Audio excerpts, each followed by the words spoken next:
Hello दोस्तों।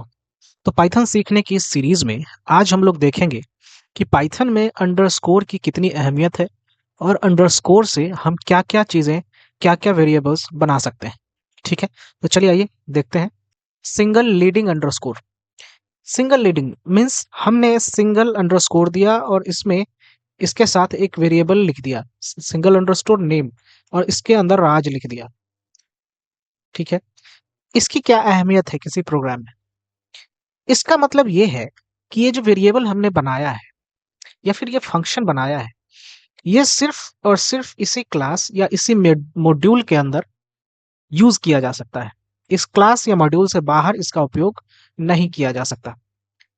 तो यह लिखता है कि it acts as a warning to other programmers that the variable function और method is intended to be private. यानी ये एक प्राइवेट वेरिएबल है और इसका यूज हम क्लास के बाहर या मॉड्यूल के बाहर नहीं कर सकते हैं। दूसरा है सिंगल ट्रेलिंग अंडरस्कोर। अगर हमारे पास एक ऐसा वेरिएबल है जिसका नाम कुछ इस तरह है, name and this single trailing, हमने किसी वेरिएबल के नाम के बाद लगाया है अंडरस्कोर। इसका बड़ा ही इंटरेस्टिंग यूज है। ये कीवर्ड एवॉइडेंस का काम करता है। जैसे हमारे पास है क्लास। हम जानते हैं कि क्लास एक बिल्ट इन कीवर्ड है। इसका यूज हम लोग नहीं कर सकते किसी भी वेरिएबल में, लेकिन अगर हम इसका यूज करना चाहें तो हम लिख सकते हैं क्लास और फिर एक अंडरस्कोर लगा सकते हैं बाद में। तो ये एक यूनिक वेरिएबल हो जाएगा, यानी ये बिल्ट इन नहीं रहा। पाइथन इसे यूनिक वेरिएबल मानेगा और कोई भी सिंटैक्स एरर नहीं दिखाएगा। ठीक है? आगे है हमारे पास डबल लीडिंग अंडरस्कोर। मीन्स किसी वेरिएबल के नेम के पहले हमने डबल अंडरस्कोर दिया और फिर उसका नेम लिखा, जैसे नेम, और इसमें कुछ भी हमने स्टोर किया। इसका क्या मतलब है? Name mangling. क्या होता है ये नेम मैंगलिंग? यह सुविधा क्लास के अंदर वेरिएबल्स को गलती से ओवरराइड होने से बचाती है। नेम मैंगलिंग मतलब ये होता है कि पाइथन इंटरप्रेटर ऐसे वेरिएबल्स को चुपके से इस तरह के वेरिएबल में चेंज कर देता है, यानी अंडरस्कोर क्लास नेम और फिर वेरिएबल का नेम जो हमने लिखा था। फॉर एग्जाम्पल हम लोग यहाँ देखेंगे कि जैसे हमारा अगर माई क्लास नाम का कोई हमने क्लास बनाया है, हमने बनाया है क्लास माई क्लास, इस तरह का कोई क्लास बनाया है और इसके अंदर हम काम कर रहे हैं, और अगर हमने डबल अंडरस्कोर बैलेंस नाम का एक वेरिएबल या एट्रीब्यूट बनाया, तो पाइथन चुपके से इसे चेंज कर देगा underscore single underscore my class और फिर ये पूरा का पूरा जो हमने बनाया था। इसका यूज अधिकांशतः हम लोग इनहेरिटेंस में करते हैं।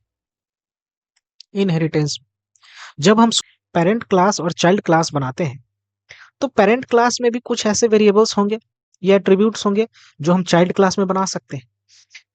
अगर हम कॉल करेंगे तो कॉल के दौरान हो सकता है कि दोनों नेम टकरा जाए आपस में, या फिर कंफ्यूज हो जाए हमारा इंटरप्रेटर कि किस तरह से किस नेम को कॉल करना है।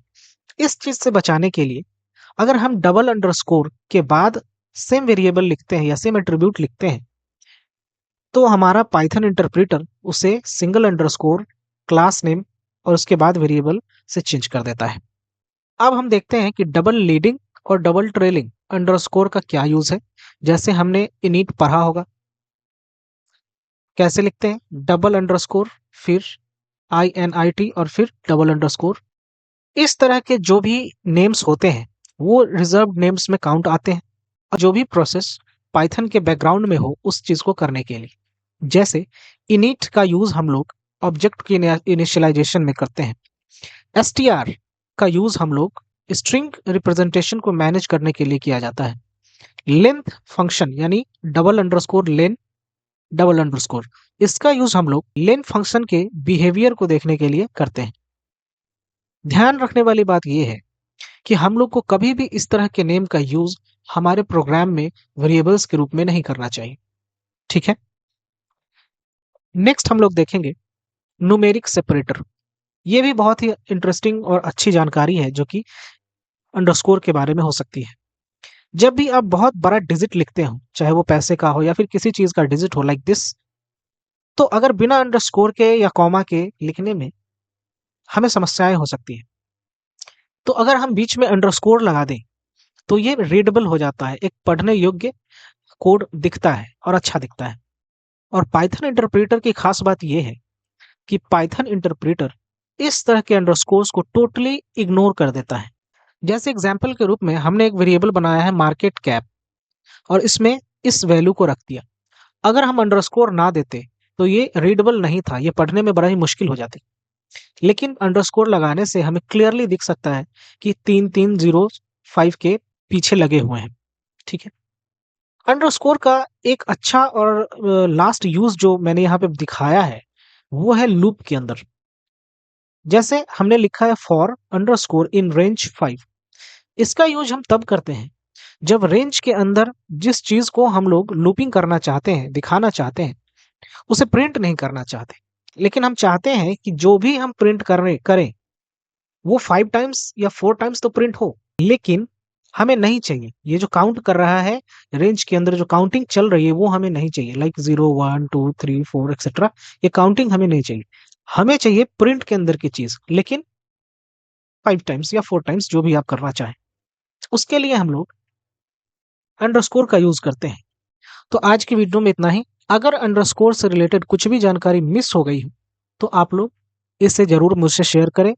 और अगर आपको ये जानकारी अच्छी लगी हो, पसंद आई हो, तो चैनल को सब्सक्राइब जरूर करें और वीडियो को लाइक जरूर करें। और अगले वीडियो के लिए तैयार रहें। तब तक के लिए स्टे ट्यून्ड। Thank you.